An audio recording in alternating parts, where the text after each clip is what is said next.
नमस्कार, द नगरी न्यूज की खास पेशकश खबर दिन भर में आपका स्वागत है। मैं हूं दीक्षा शर्मा। चलिए रुक करते हैं दिन भर की बड़ी खबर पे। राजस्थान की राजनीति में एक बार फिर जाट वोट बैंक को लेकर हलचल तेज हो गई है। तो वहीं राष्ट्रीय लोकतांत्रिक पार्टी के प्रमुख और नागौर सांसद हनुमान बेनीवाल भारतीय जनता पार्टी के लिए लगातार चुनौती बने हुए हैं। उनकी तेज तर्रार बयानबाजी और क्षेत्रीय पकड़ ने भाजपा की रणनीतिक टीम को पुनः सोचने पर मजबूर कर दिया है। ऐसे में भाजपा मारवाड़ क्षेत्र विशेषकर जाट बहुल इलाकों में अपनी सियासी पकड़ भी मजबूत करने की दिशा में सक्रिय हो गई है। इस रणनीति के तहत भाजपा प्रदेश अध्यक्ष मदन राठौड़ ने नागौर में पूर्व विधायक और वरिष्ठ जाट नेता ऋषिपाल मिर्धा से मुलाकात की। इस बैठक को सियासी हलकों में बेहद अहम भी माना जा रहा है। तो वहीं बैठक में नागौर के साथ साथ आसपास के जाट बहुल जिलों की राजनीतिक स्थिति पर भी विस्तार से चर्चा हुई। इस मौके पर प्रदेश सरकार के मंत्री कन्हैया लाल चौधरी और भाजपा नेता जोगाराम पटेल भी मौजूद रहे।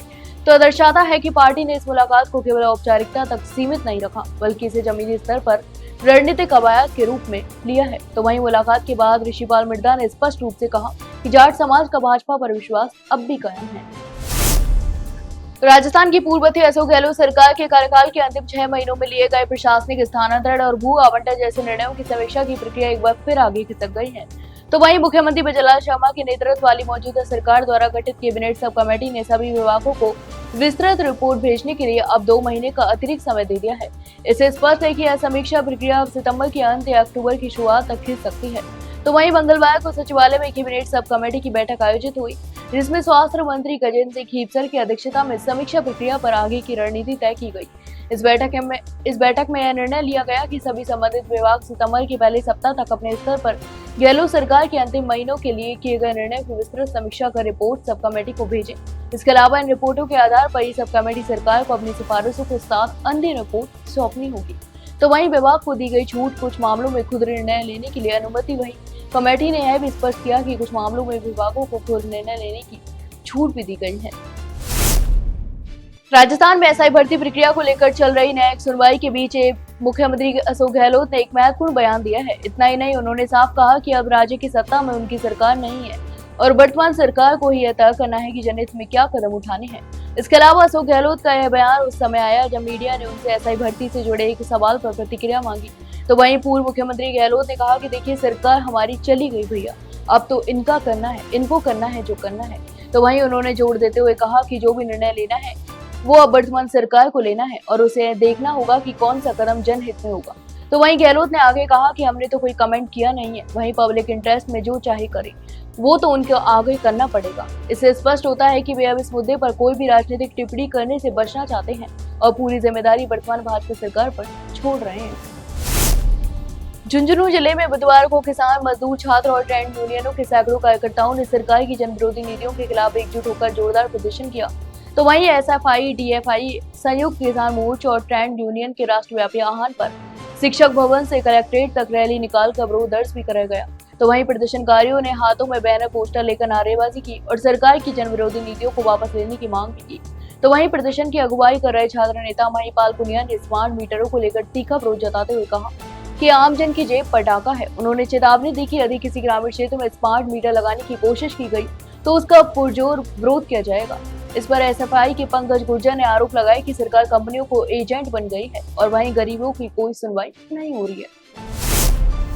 हनुमानगढ़ जिले के नगराना गांव के पास मंगलवार सुबह एक दर्दनाक हादसा हुआ, जहां रोडवेज बस के ट्रक से टकरा जाने के कारण 3 यात्रियों की मौके पर ही मौत हो गई, जबकि 1 दर्जन से अधिक लोग गंभीर रूप से घायल हो गए। सभी घायलों को तुरंत जिला चिकित्सालय में भर्ती कराया गया, जहां उनका इलाज भी जारी है। तो वहीं मृतकों की पहचान अब तक नहीं हो सकी। इसके अलावा जानकारी के अनुसार यह हादसा उस समय हुआ जब बजरी से भरा ट्रक धीमी गति से सड़क पर चल रहा था और पीछे से तेज रफ्तार में आ रही हरियाणा रोडवेज की बस ने उसे पीछे से जोरदार टक्कर मार दी। तो वहीं दुर्घटना की सूचना मिलते ही आसपास के ग्रामीण मौके पर पहुंचे और राहत एवं बचाव कार्य भी शुरू किया।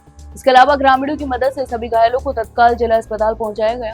तो वहीं 3 यात्रियों ने इलाज के दौरान दम तोड़ दिया। कुछ घायलों की हालत भी नाजुक बनी हुई है, जिनका चिकित्सक निगरानी में इलाज भी चल रहा है। बांसवाड़ा जिले के सदर थाना क्षेत्र अंतर्गत बरगाड़िया पाड़ा गांव में युवक पर चाकू से जानलेवा हमले के मामले में पुलिस ने त्वरित कार्रवाई करते हुए 5 आरोपियों को गिरफ्तार किया है। इनमें से 2 आरोपियों को पुलिस रिमांड पर भी लिया गया है, जबकि शेष 3 की न्यायिक अभिरक्षा में भेजा गया है। तो वहीं थाना अधिकारी बुदाराम विश्नोई ने जानकारी देते हुए बताया कि यह वारदात 8 जून की रात को हुई। वहीं पीड़िता के पिता नारायण लाल डिंडोर ने 13 जून को थाने में रिपोर्ट भी दर्ज कराई। इसके अलावा रिपोर्ट के अनुसार उनका बेटा मनीष डिंडोर रात को किराना दुकान जा रहा था, तभी नावा गांव पंचायत के गुलाबपुरा निवासी किशन बादल परमेश सहित अन्य लोगों ने उसे घेर लिया और चाकू से हमला कर गंभीर रूप से घायल कर दिया। तो वहीं गंभीर हालत में मनोज को पहले बांसवाड़ा अस्पताल ले जाया गया, लेकिन स्थिति गंभीर होने के कारण उसे उदयपुर रेफर किया, जहां उनका इलाज भी अभी जारी है। राजस्थान के बांसवाड़ा जिले के निवासी अनिल शर्मा ने अमेरिका के बर्मिंघम शहर में आयोजित 21वें वर्ल्ड पुलिस गेम्स में कराटे में स्वर्ण पदक जीतकर देश और प्रदेश का नाम रोशन किया है। तो वहीं इस प्रतिष्ठित अंतर्राष्ट्रीय प्रतियोगिता में अनिल शर्मा ने भारत का प्रतिनिधित्व करते हुए अपने शानदार प्रदर्शन से सभी को प्रभावित किया। इसके अलावा केंद्रीय रिजर्व पुलिस बल में कराटे खिलाड़ी के रूप में कार्यरत अनिल शर्मा ने प्रतियोगिता के सेमीफाइनल में मलेशिया और फाइनल मुकाबले में रोमानिया की टीम को एक तरफा शिकस्त दी। तो वहीं उनके इस दमदार प्रदर्शन ने भारत को स्वर्ण पदक दिलाया। इसके अलावा वर्ल्ड पुलिस गेम्स में इस बार 70 से अधिक देशों के खिलाड़ी भाग ले रहे हैं, जिसमें अनिल ने अपनी हुनर और आत्मविश्वास से भारत का परचम लहराया। इस प्रतियोगिता में अनिल शर्मा के साथ उनके साथी खिलाड़ी महेंद्र यादव, दिलीप कुमार और अजय थंगचन भी शामिल रहे, जिन्होंने टीम भावना और सहयोग से सफलता को संभव बनाया। पंडित दीनदयाल उपाध्याय अंत्योदय संबल पखवाड़ा के अंतर्गत मंगलवार को गांगड़ तलाई पंचायत समिति की ग्राम पंचायत जरकनी में आयोजित जन कल्याण शिविर का जिला कलेक्टर डॉक्टर इंद्रजीत यादव ने निरीक्षण किया। इस निरीक्षण के दौरान उन्होंने विभिन्न विभागों द्वारा लगाए गए स्टॉलों का अवलोकन किया और मौके पर मौजूद अधिकारियों से योजनाएं की और प्रगति व लाभार्थियों की संख्या की जानकारी मिली। तो वहीं जिला कलेक्टर ने शिविर में मौजूद ग्रामीणों से संवाद करते हुए उन्होंने राज्य सरकार की विभिन्न जनहितकारी योजनाओं के बारे में अवगत कराया और पात्र होने पर योजनाओं का लाभ उठाने के लिए भी प्रेरित किया। इसके अलावा उन्होंने अधिकारियों को निर्देश दिए कि शिविरों में अधिक से अधिक पात्र लाभार्थियों को चिन्हित कर योजनाओं का त्वरित लाभ सुनिश्चित किया जाए। तो वहीं उन्होंने कहा कि ऐसे शिविरों का मुख्य उद्देश्य ग्रामीण क्षेत्रों में सरकार की योजनाओं को घर घर तक पहुँचाना और आम जन की समस्याओं का मौके पर ही समाधान करना है। हनुमानगढ़ शहर में मंगलवार को हुई तेज बारिश ने एक बार फिर नगर परिषद के दावों की पोल खोल दी है। तो वहीं भारी बरसात के चलते शहर के कई प्रमुख क्षेत्रों में जलभराव की स्थिति भी उत्पन्न हो गई है, जिससे आमजन को भारी परेशानियों का सामना भी करना पड़ रहा है। इसके अलावा बारिश इतनी तेज थी कि जिला कलेक्ट्रेट और पुलिस अधीक्षक कार्यालय तक में पानी भर गया।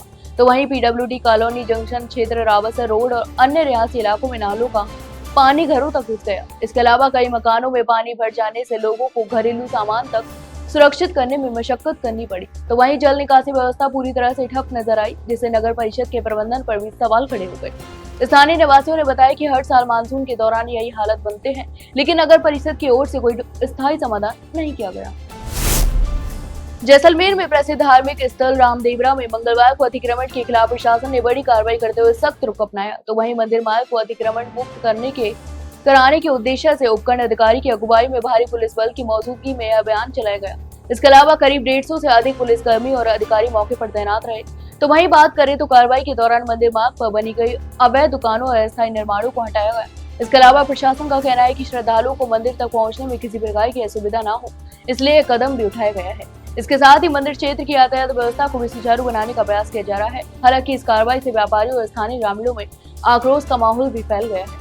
तो वहीं बड़ी संख्या में लोग चाचा चौक पर धरने पर बैठ गए और प्रशासन की कार्रवाई को अन्यायपूर्ण बताते हुए विरोध जताया। इसके अलावा व्यापारियों ने आरोप लगाया कि उन्हें बिना पूर्व सूचना को हटाया, जिससे उनकी रोजी रोटी पर भी असर पड़ा है। तो ये थी दिन भर की तमाम बड़ी खबरें। कल फिर आपके साथ रूबरू होंगे, तब तक के लिए नमस्कार।